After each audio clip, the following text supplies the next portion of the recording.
Good morning students, how are you all. आज आपके लिए एक और टॉपिक लेके आया हूँ क्लास 12 का law of supply. This is the very very important topic from the point of view of 12th class and both mediums, western board and CBSE board. Okay, चलिए स्टार्ट करते हैं। चैप्टर टॉपिक होगा आज का law of supply. सबसे पहले बता देता हूँ आपको मैं, इससे पहले की वीडियोस में मैं बता चुका हूँ सप्लाई क्या होती है। ठीक है, सप्लाई क्या होती है, सप्लाई के एलिमेंट्स क्या क्या होते हैं, इन सब के ऊपर डिस्कशन हम प्रीवियस वीडियोस में कर चुके हैं। आज हम जो टॉपिक लेके आए हैं वो है आपका law of supply. Law of supply की मैं अगर बात करूँ आपसे तो बेसिकली लॉ ऑफ सप्लाई क्या होता है। देखो बच्चों, सबसे पहले फंडामेंटल लॉ है, this is the fundamental law, this is the fundamental law. मतलब बिल्कुल बेसिक्स जो होते हैं इकोनॉमिक्स के टर्म्स के, डिमांड के, सप्लाई के, उन सभी लॉज को जब क्रिएट किया जाता है, ठीक है, तो उनको बोलते हैं फंडामेंटल। मतलब फंडामेंटल मतलब जो बेस बना के दे, वो लॉ जो हमको बेस क्रिएट करके दे, वो सब कहलाते हैं फंडामेंटल लॉज। चलिए, लॉ ऑफ सप्लाई का अपना फंडामेंटल लॉ है, ये क्या बोलता है देखिए, ध्यान से देखिएगा। This law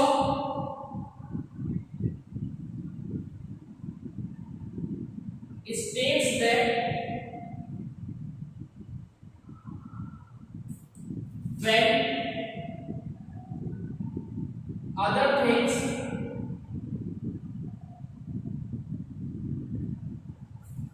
remain constant,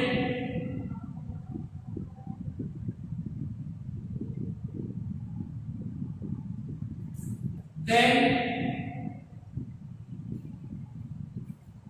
there will be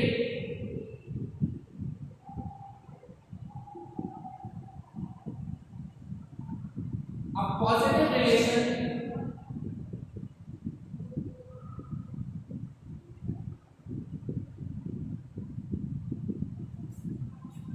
between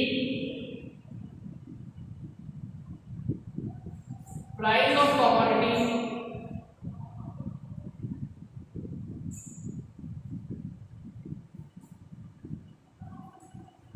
and quantity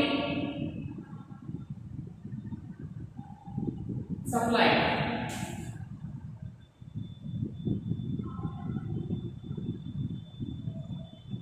सबसे पहले हम डिफाइन करते हैं इसके डेफिनेशन, किस तरीके से काम करती है। देखिए, मैंने आपको बताया था कि सभी फंडामेंटल लॉ हम केवल समझ गए, बट ये लॉ एग्जैक्टली है क्या। सर ये लॉ एग्जैक्टली है क्या, तो बताते दो आप लोगों में। ये लॉ ये बताता है, पहले सिंपल लैंग्वेज समझ लेते हैं कि ये लॉ क्या करता है, बेसिक प्रिंसिपल बताता है। ये जो लॉ है, लॉ ऑफ सप्लाई है, law of supply basic principle बताता है सप्लाई का। Law of supply basic principle बता रहा है सप्लाई का, और सप्लाई के प्रिंसिपल के थ्रू हमें ये बोलना चाहता है कि किसी भी प्रोडक्ट की क्वांटिटी सप्लाई और उसकी प्राइस में पॉजिटिव रिलेशन होता है। कहने का मतलब पॉजिटिव मतलब क्या होता है, इसका मतलब यहाँ पे क्या होगा बच्चों कि अगर आपकी प्राइस इंक्रीज होती है, अगर आपकी प्राइस इंक्रीज होती है तो उसकी वजह से आपकी जो क्वांटिटी सप्लाई है, बच्चों वो भी बढ़ जाएगी, आपकी जो क्वांटिटी सप्लाई है वो भी बढ़ जाएगी। तो प्राइस के बढ़ने से क्वांटिटी सप्लाई आपका बढ़ेगा, और प्राइस के कम होने से सप्लाई आपका कम हो जाएगा। इसी रिलेशन को बोलते हैं हम लोग पॉजिटिव रिलेशन। अब यहाँ पर इसकी जो डेफिनेशन है उसको दोबारा बताना चाहता हूँ आपको। कुछ शब्द इसमें ऐसे हैं जो बच्चों को दिक्कत करते हैं, उन्हीं दिक्कतों को खत्म करने के लिए इसको दोबारा बताऊंगा। चलिए दोबारा देखते हैं इसको। This was states that when other things remain constant, ये सबसे बड़ी बात है। अदर थिंग्स क्या होती है, आपने लॉ ऑफ डिमांड में भी ये बताया था कि अदर थिंग्स रिमेन कांस्टेंट। तो सर ये अदर थिंग्स क्या होती है, चलिए सबसे पहले हम लोग अदर थिंग्स की बात करते हैं। तो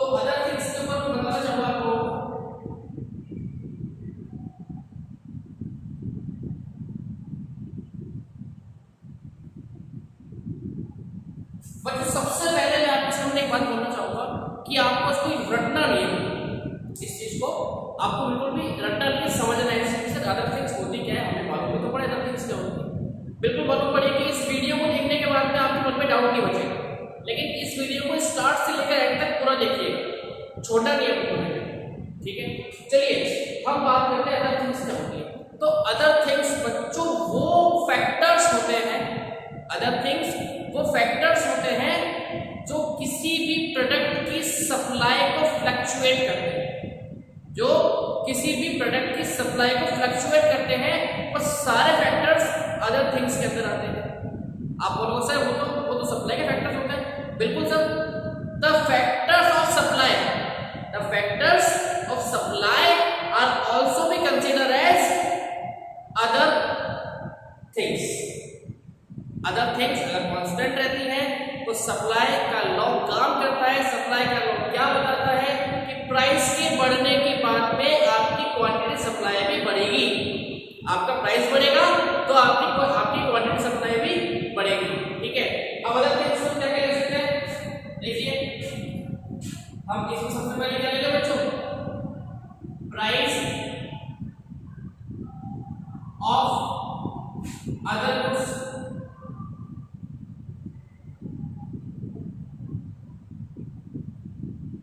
हम ले लें नंबर ऑफ फोन्स, हम ले लें गवर्नमेंट पॉलिसी। तो एक नहीं बहुत सारे, कितने मतलब है यहाँ पर, कितने मतलब है, वो सारे फैक्टर्स जो सप्लाई को फ्लक्चुएट करते हैं, सप्लाई को इन्फ्लुएंस करते हैं, वो सारे फैक्टर कहलाते हैं आपके अदर थिंग्स, ठीक है। चलिए मैं इसको इरेज कर देता हूँ और टॉपिक आगे बढ़ाते हैं हम लोग।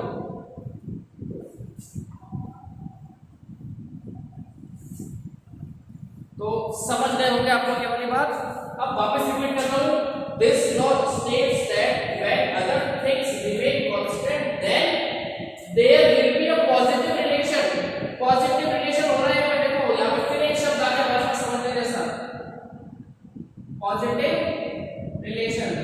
पॉजिटिव रिलेशन मतलब सर प्राइस के बढ़ने पर क्वांटिटी सप्लाई बढ़ेगा, प्राइस के कम होने पर क्वांटिटी सप्लाई आपका कम हो जाएगा। यही रिलेशन जो है सर पॉजिटिव रिलेशन कहलाता है। ये क्या कहता है, एक पॉजिटिव रिलेशन आपका कहलाता है। समझता है, बिल्कुल समझ में आ गया कि प्राइस बढ़ी, क्वांटिटी सप्लाई बढ़ी, प्राइस कम हुई, सप्लाई कम हुई, ठीक है। प्राइस बढ़ने पे क्वांटिटी सप्लाई क्यों बढ़ रही है, क्योंकि हर प्रोड्यूसर ये चाहता है कि मैं प्रॉफिट कमाऊं, हर प्रोड्यूसर चाहता है मैं प्रॉफिट कमाऊं, और प्रॉफिट कमाने के लिए वो अपनी प्राइस को बढ़ाकर अगर कस्टमर को बेचता है, कस्टमर उसके बाद भी सामान खरीद रहा है, दैट मींस कि प्रोड्यूसर को मैक्सिमम प्रॉफिट का जो कंसेप्ट है वो मिल जाएगा। क्या मिल जाएगा उसको, मैक्सिमम प्रॉफिट। ये मतलब हो सकता है जब मेरा सामान बिक रहा है, अच्छा बिक रहा है, सप्लाई हो रही है, then I will increase the price, और जब मेरा प्राइस बढ़ेगा तब मेरी सप्लाई और ज्यादा होगी, इसकी वजह से मुझे और ज्यादा प्रॉफिट वहां पे हो सकता है, ठीक है। चलिए आगे बात करते हैं इसको।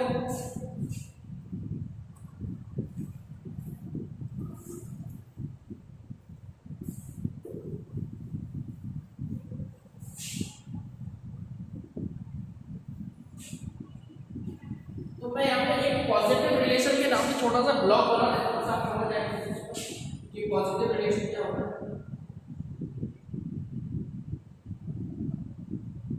पॉजिटिव रिलेशन के नाम से मैं ब्लॉक बना देता हूँ। प्राइस के बढ़ने का क्वांटिटी सप्लाई में इंक्रीमेंट होगा, और प्राइस के कम होने का क्वांटिटी सप्लाई में, ये आपका पॉजिटिव रिलेशन। चलिए ये तो आपका लॉ हो गया। अब लॉ को जस्टिफाई करने के लिए कुछ मैटर चाहिए ना हमको, लॉ को जस्टिफाई करना है तो कुछ तो मैटर होना चाहिए।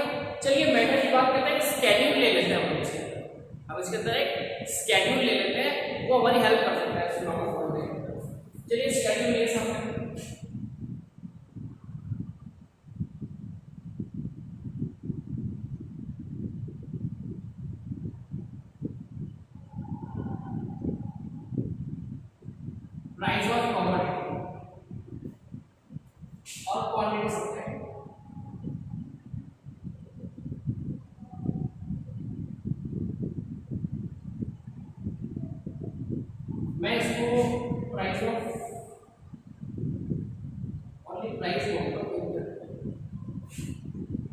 बहुत बड़ा हो गया, स्पेस चाहिए उसके लिए।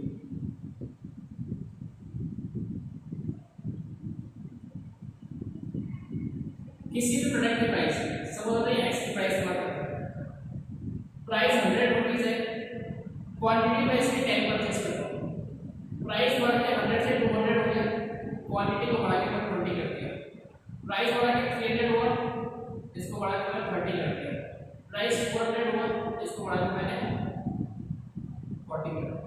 तो आप देख सकते हैं कि प्राइस के बढ़ने का इफेक्ट क्या पड़ रहा है, क्वांटिटी भी आपकी बढ़ रही है, प्राइस और बढ़ा क्वांटिटी और बढ़ी, प्राइस और बढ़ा क्वांटिटी और बढ़ी।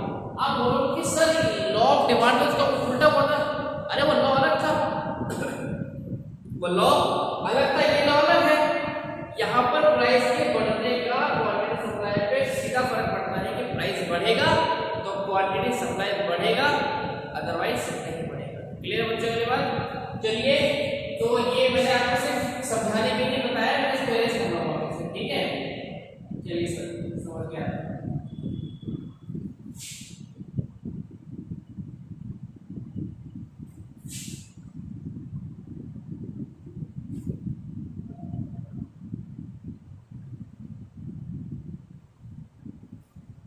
अब सर अगर इसके लिए एक छोटा डायग्राम भी हो जाए, बहुत बड़ी बात है, डायग्राम बनाए, कोई प्रॉब्लम नहीं, मैं इसके लिए सोच रहा हूं, जगह नहीं है मेरे पास।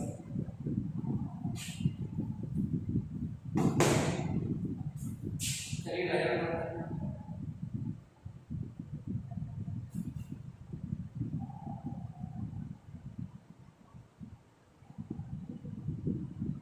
बच्चे यहाँ लिया मैंने क्वांटिटी,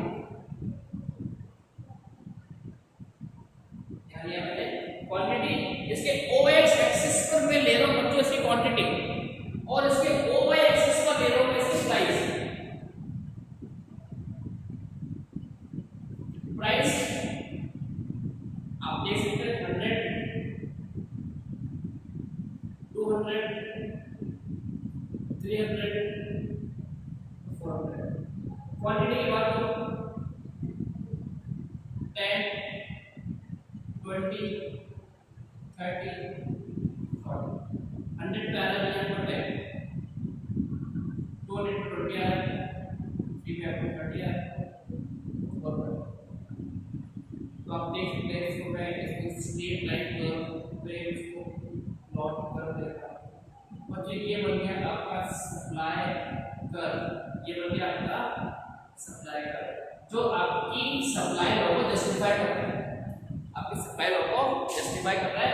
आप देख सकते हैं जब आपकी प्राइस 100 थी तब आप इसकी 10 क्वांटिटीज को परचेज करते हैं, जब आपकी प्राइस 100 थी तो आप इसकी 10 क्वांटिटी को परचेज करते थे, कब? जब आपकी प्राइस 100 थी, ठीक है? आपकी प्राइस जैसे ही यहाँ पर 200 हुई, सॉरी 200 हुई, वैसे ही आपने इसकी 20 क्वांटिटीज को परचेज किया। जैसे आपकी प्राइस बढ़ के 100 से 200 हो गई, वैसे आपने क्वांटिटी कर दिया। समझ गया? आप इसको समझ सकते हैं इसको। तो लॉ ऑफ सप्लाई को जस्टिफाई करने के लिए मैंने आपके लिए एक टेबल यहाँ पे, इसके बाद का टॉपिक लॉ ऑफ सप्लाई ही है, अभी खत्म नहीं हुआ है वो। नेक्स्ट डे में फिर इस टॉपिक को लेके आऊंगा। Till then bye bye, thank you very much.